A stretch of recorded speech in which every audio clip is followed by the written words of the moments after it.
Hello, hello, hello, hello. It is beautiful out here today. I am enjoying the drizzle. It's a lot cooler, and I thank God for giving me the weather to do my garage. I got to do my garage today because last week I testified. I thought somebody had tried to break into it, but when you talk to people that know what they're talking about, an expert in that area, they was able to show me where the garage machine, the motor kept going further, and that's how the thing got bent, the rod got bent or whatever, and it buckled up some of the doors and threw it off track and everything. So I called that one company because they was able to come here really quick and fix it because I needed to secure my home. And they trying to get over in the pandemic. They looked at the Cadillac in the driveway and no man around and a single mom with my daughter and all that. So they tried to get over on it. I'm going to do a big old review on it when I get done with this. And they tried to charge me a whole doggone garage and all of that. But, you know, I ain't so much worried about getting nothing back. But, you know, I'm going to put my voice out there. I'm going to let it be heard. You know, that way they don't have the ability to do that with nobody else. I even gave him a tip, you know, kill him with kindness. That's how I am. So $440 worth of work for 30 minutes worth of work. That was a little much just to have that door closed until I was able to get it fixed, or until my landlord was able to get whatever done. Anyway, so that's what I got to be out here doing today, because they're coming this week. Yeah, Monday, to take care of that. And this is the only time I have to go out in here and move some stuff to make it very accessible for them to get to. Plus, it gives me time to go through and throw away, you know, donate. You know, it's my pantry basically in my garage. So I'm just going to go through and whatever I can donate, I'm going to load in the car and take, you know. Minnie Me, she's at a program right now, dancing and singing. And my son been up on college work all night. So I'm just going to take the time to do me, because, you know, you can ask friends or whatever to come through, but, you know, they don't come through when it's called hard labor, you know, stuff like that. And that's what I'm here to talk about today, is bending over. I'm one of those type of people that bend over. You know, whether you bend over backwards, whether you bend over forwards, whether you bend sideways or whatever, I'm one of those type of people that are there. You call on me, and if it's in my power, if it's in my ability to meet the need, I'm going to meet the need. I'm going to bend over, do whatever I got to do above and beyond to get it done. If it's in my power, if it's in my ability, you know, that's just who I am. You know, I treat people the way I want to be treated. The thing is when I bend over backwards for people, people don't bend over backwards for me. So then that's when it's a check in my spirit, and I start to slow down. You know, my spirit began to tell me that I'm doing too much. You know, I'm giving a little bit more than I should be in this relationship. You need to step back a little bit. That's why I say, you know, you always need to take inventory of your relationships, your associations, you know, your friendships. Never treat somebody as committed if you ain't committed. That's why I tell everybody, I'm not committed. I'm a mental health associate, caseworker, psychosocial rehabilitation, basic skills, whatever. And I have clients. I have all clients. I treat everybody like clients in my life, because I don't have a one in my Holy of Holies. I don't have a man per se. I don't have, you know, somebody that, you know, I have to answer to or I have to submit to. So I treat everybody, friends, foe, whatever, as clients. And I treat my clients as family. That's how I am. You know, God is no respecter of person. I treat them like, you know, my brothers and sisters in Christ. So I'm running around doing everything for everybody, but then when you ask something for somebody, they got issues. One, I asked, you know, I know they have been working. I've been working too. I've been working my job, my house, taking my kids, being a pastor, going to church. I've been doing a lot, and I still got to do this. You know, it's an emergency situation. I got to get it done, or else these people going to come over here and waste their time and have to come back. And that's one of my pet peeves. I don't like to waste nobody's time. So I'm just saying, when you bend over backwards for somebody, that means you, by any means necessary, you put off to the side what you got going on to help that individual. And I'm that type of person. I'm that individual. I've been doing that a lot lately since April of this year.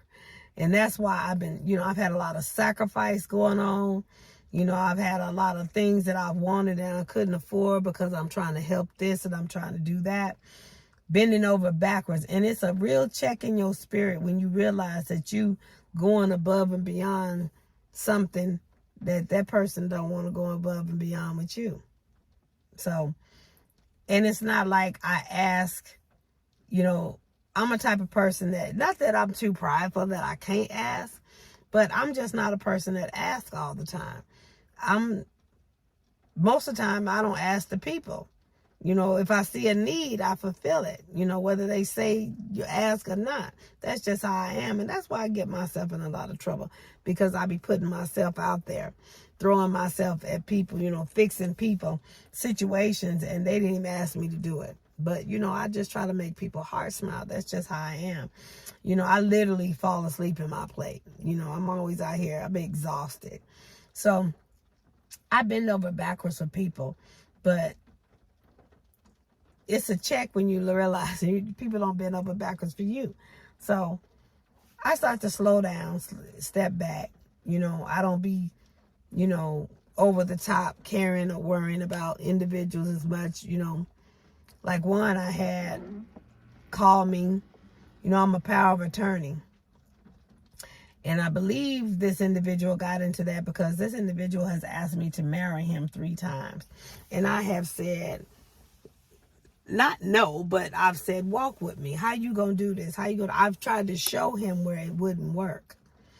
And it's been going on for years. And I've been a power of attorney, taking care of. He ain't got to want for nothing, ask for nothing.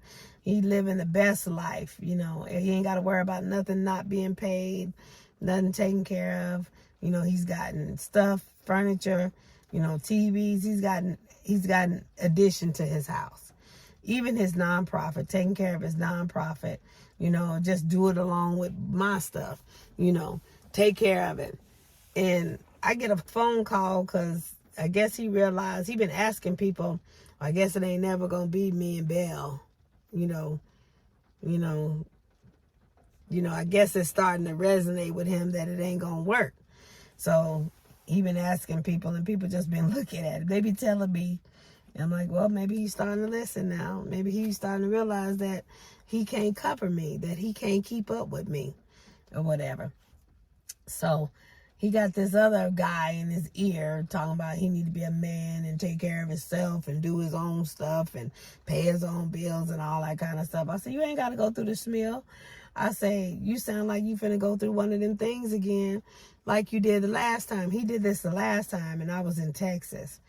And I came back just in time. This guy talked him into giving up his apartment and sleeping on the floor of his living room for $500 a month.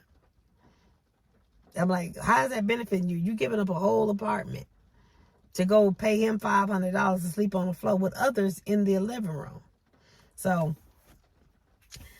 I got back here just in time to save the apartment and get everything. And he was, oh, I'm so glad. Thank you, Belle. I'm so glad, you know, you're there for me. You got me out of that when you saved me, you know, that kind of thing. But here we go again. There's another guy, you know, he got to be, you know, control of his money is what he told him. But the problem is because he was never taught, and his wife, before she passed, she was control of the money. and he was never taught to manage anything. Now, he has 2 bank accounts. He has one for Wells Fargo and one for Chase. I have the one for Chase because that's the one I pay all the bills out for his house and everything like that. The Wells Fargo account is for him to manage to learn to do checkbook, pay whatever he want to do, and I'm able to transfer money in there. I don't have to be in his face all the time. So he's learning to keep up a checkbook. He's learning to keep up stuff like that. And he messes up sometimes, and I'm there to cover it, when he overdraws or whatever. So I'm teaching him in the process because I don't plan on doing this forever. And also, I'm not guaranteed to be here forever. So who am I to sit there and let him just constantly be taking care of him and say something happened to me? He can't take care of himself still. So he's learned a few things, and he's, got confidence in a few things. So I'm okay with just releasing everything to him, but I already know, it's already in my spirit that he gonna be in a situation and he gonna be out in the street. And I told him that, letting him know, ain't gonna be no back and forth. If that's what you want, I'm gonna give it to you. But ain't gonna be no back and forth. You ain't gonna be at my doorstep whining, complaining when you ain't, this man that took all your money and ran off, and he ain't taking care of you as good as, you have been taken care of. So I talked to him and I meant it. And, he started to think twice. And he said, okay. I said, I'll go down there Monday morning and take my name off that account. I said, and as far as the nonprofit, I'll take my name off of there too. So, because I don't want no parts of nothing else that I'm not a part of, that I'm not doing anything. I was saying, you need somebody else's name to put on there because you need an X amount of number of board members in order to have the nonprofit keep going.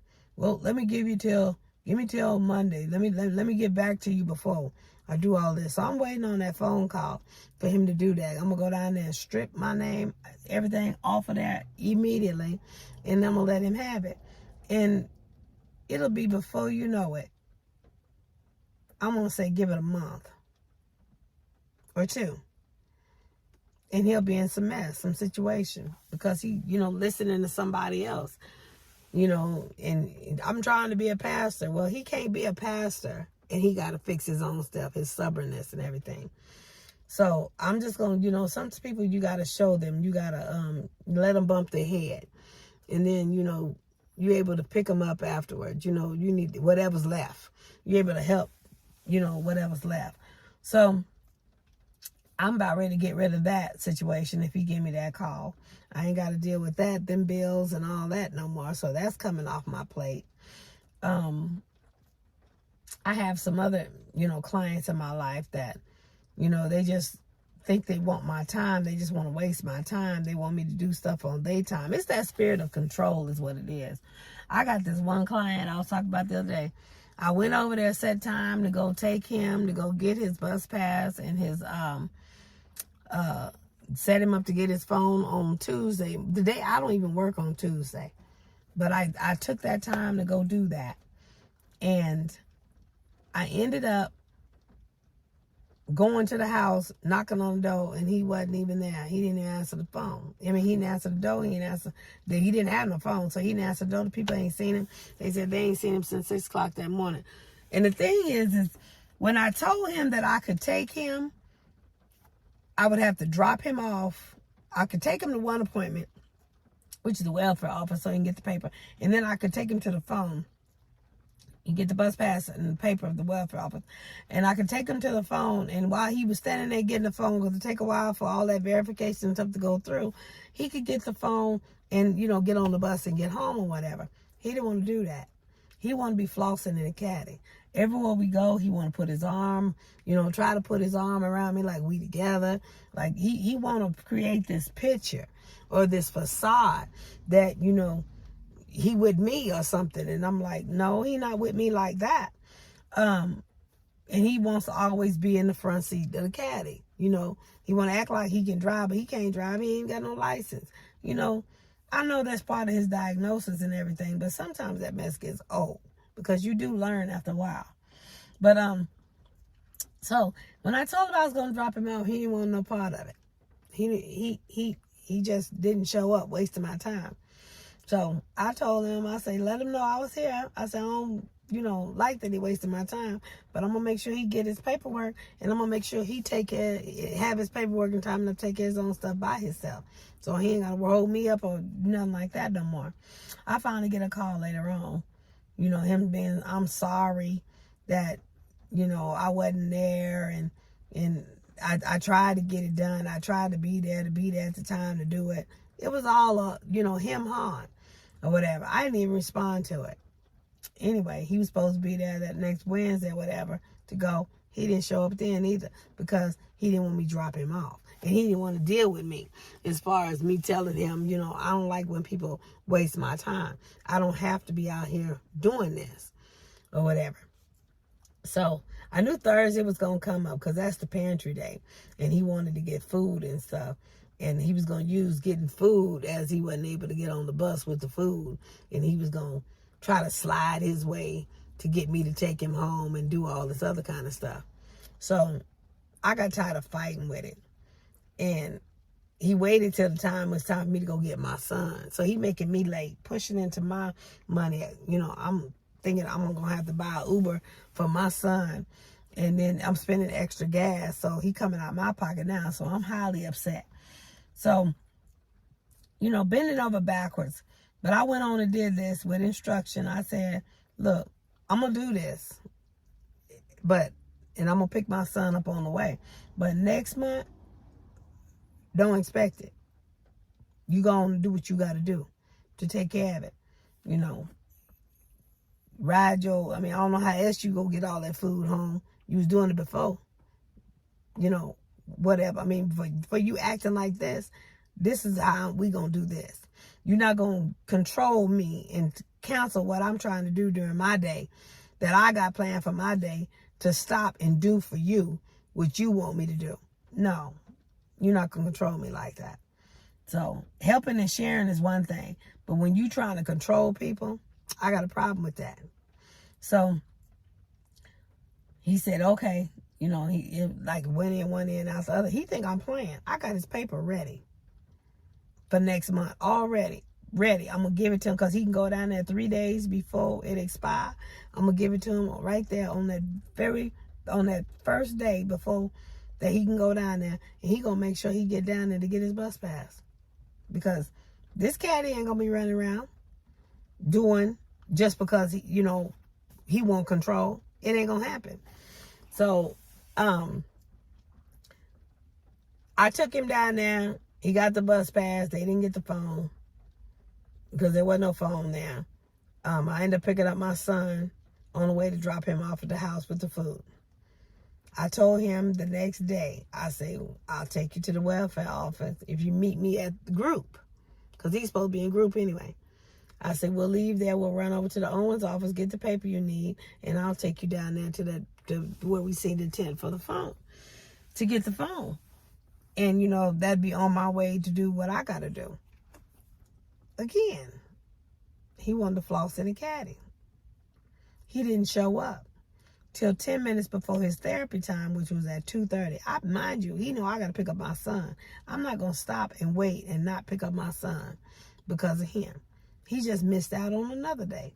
So now he another whole week without a phone. So I get a call last night from clients telling me that he using their phone, going all through their phone logs and all this kind of stuff. I say, don't give me your phone no more. If it's an emergency, y'all call 911 for him. That's what y'all do. But they can't even come out their room. They stand in their room because he's always there in their face. He in there using stuff in the cabinet that don't belong to him because he don't want to buy nothing for himself. He don't want to go to the store and get nothing for himself. He just, if it's there, he think he can use it. He think he entitled or whatever. See, that's one thing I know about this mental health thing and being a QMHA, a psychosocial rehabilitation worker, caseworker, is it's teaching me how to deal with people, teaching me about dealing with people, because, I'm quick to just shake the dust. I ain't got no patience, no time for stuff like that. You're not going to come in and cause discord in my lifestyle. Where the Spirit of the Lord is, there's liberty. It flows. My life flows. And if you going to come in and be a distraction and you got all kind of issues and you just intentionally being chaotic, I leave you alone. That's how that go. I leave you right alone. So I'm dealing with this individual. He come in yesterday. I said, well, you should have been here. I could have took you down there. I said, you're going to wait next week now because I'm not going. I got other things I got to do. You in my schedule now.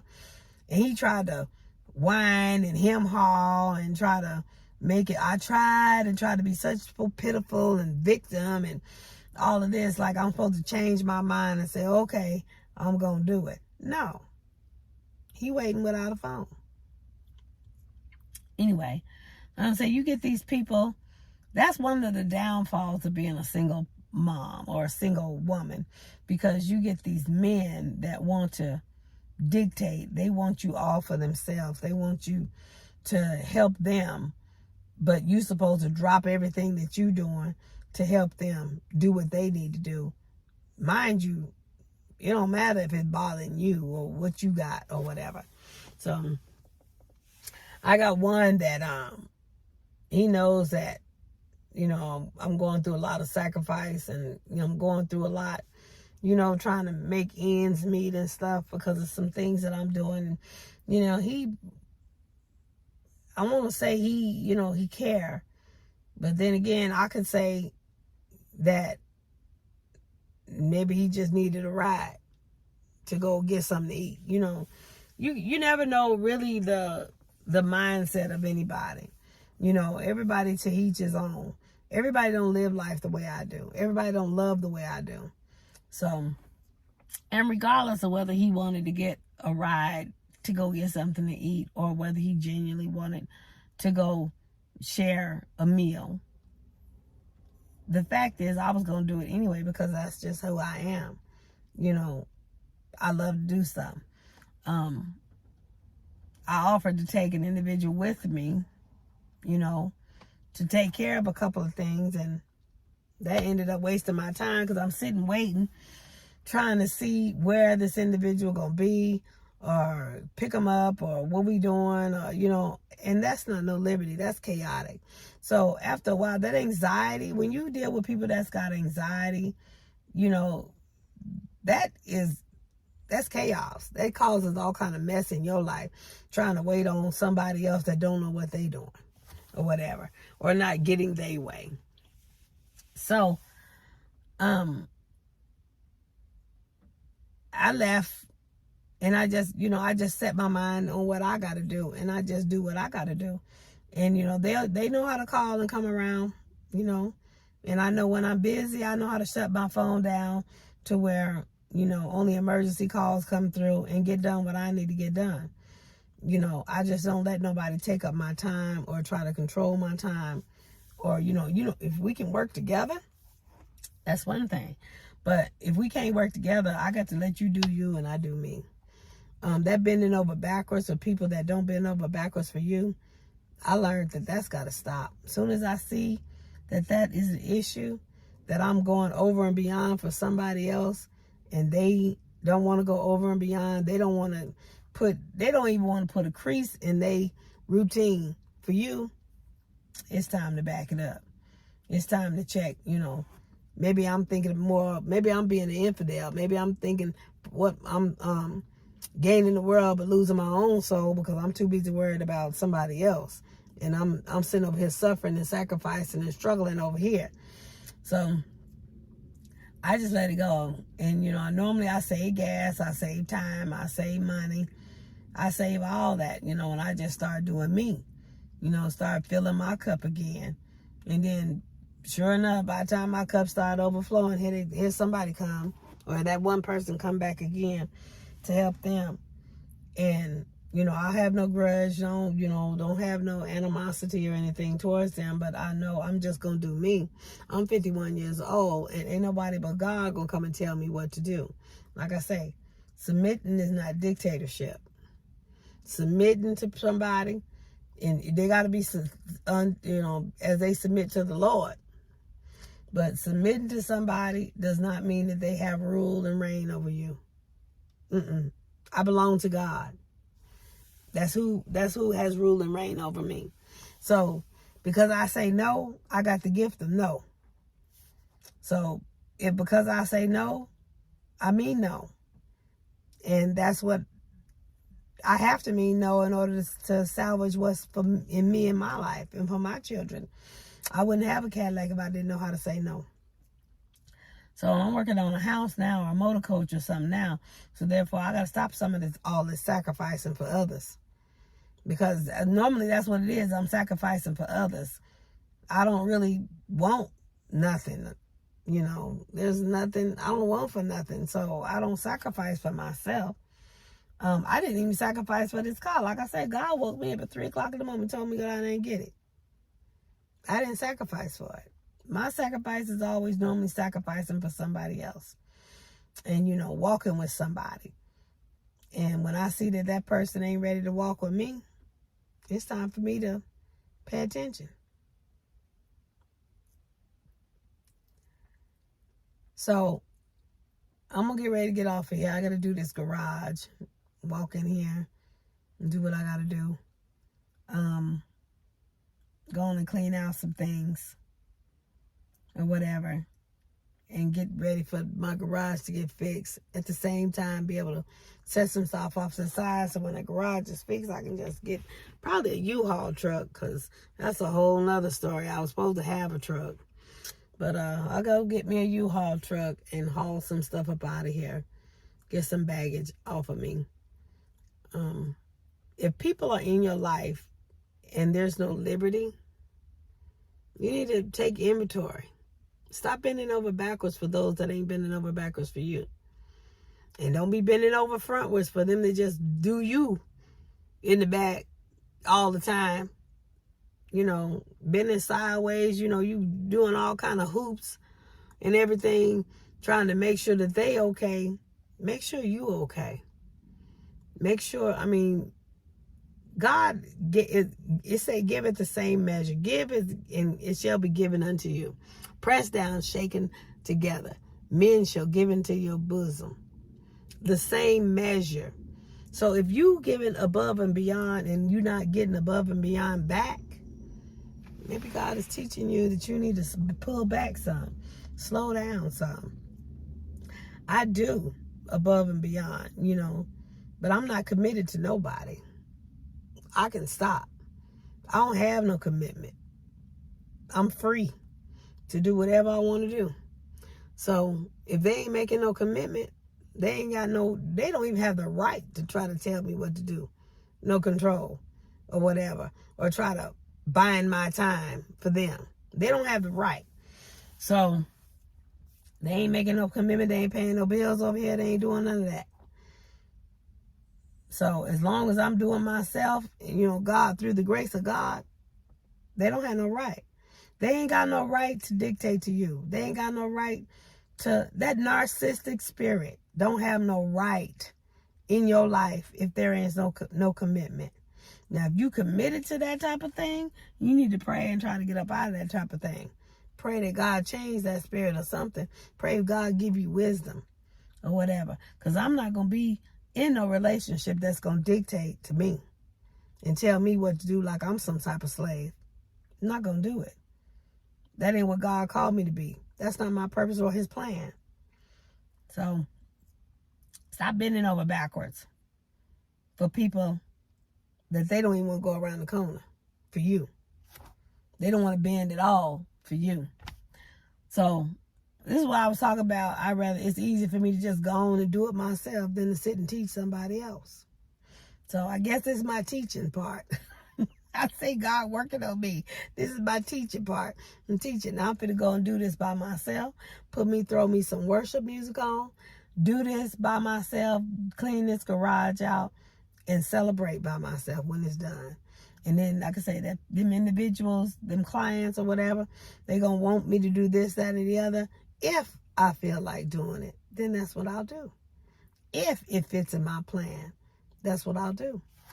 Like I say, I work and help everybody too. But can't nobody see that with me. No, they always got some type of excuse. Like I say, my kids, they work and they in school, and the other one got a program. And so anyway, long story short, it always ends up I'm by myself, doing stuff by myself. That's why I'm comfortable by myself. I'm comfortable doing everything by myself because I get it done, and I get it done the way I want it done. Therefore, now I need to just get comfortable doing things for me by myself and just taking my cup and doing for me by myself. Getting what I want. Do some more. I did the Cadillac. What I'm going to do now? Do something for me. Stop sacrificing so much. Stop, tolerating stuff. Just, sacrificing for the benefit of somebody else that don't give a hoot. That could care less. They got love in their mouth. They ain't got it in their members. They got God in their mouth, but they ain't got it in their actions or their attitude. They can't show you they love you. They can say they love you all day long. But they can't show you no love. I run around speaking, and I run around here showing it. And that's the reason why people gravitate to me. And I have so many people gravitate to me. I need to learn. I need to get wisdom. I need to stop showing so much to people that don't have my best interests at heart. All they want is what they want, when they want it, how they want it. Like I say, I was asked, about my Cadillac. And I don't put that above nobody. Number one, ain't nobody on the insurance but me. And number two, if I had umpteen vehicles sitting around where I could get to work in the event something happened, I would have. Because I don't put nothing but past nobody. But God said use wisdom. I just can't keep giving my all out there, and then things happen. And then I'm just supposed to put up with it. I got the gift of no. I also have the gift of goodbye. That's good. That's real good. Them two right there, the gift of no and the gift of goodbye. Life and death is in the power of the tongue. You need to learn to use both life and death, because there are some things that you have to cut out of your life that's not beneficial to you. And to be honest, it ain't beneficial to them either, because if you're enabling them to do something that they ain't supposed to be doing, that's not helping them. That's not blessing them.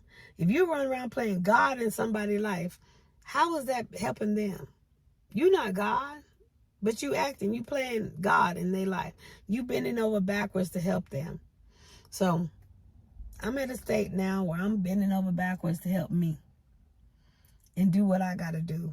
Right now, I got an emergency to go out here and clean up this garage, which I was supposed to be doing anyway. I've been doing bits and pieces, but, it don't get done till you really got a need. Now, I do have a need.